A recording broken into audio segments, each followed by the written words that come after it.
Russian President Vladimir Putin has arrived in Beijing ahead of a meeting with Chinese President Xi Jinping that's scheduled to take place on Wednesday.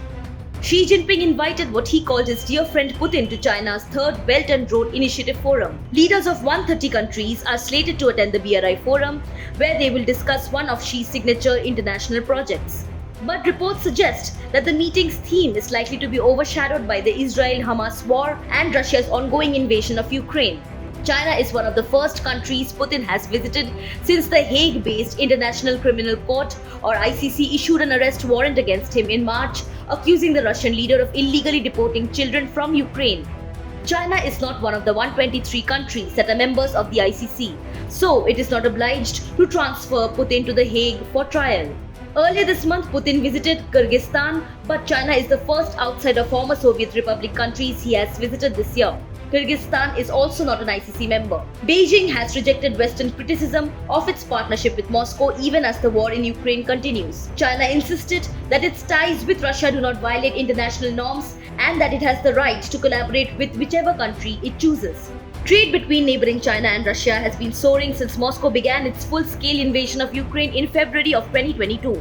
Beijing imported Russian oil after other countries placed sanctions on Russian imports. In an interview with Chinese state broadcaster CGTN ahead of his visit this week, Putin said, and I quote, "A multipolar world is taking shape and the concepts and initiatives put forward by President Xi Jinping are highly relevant and significant."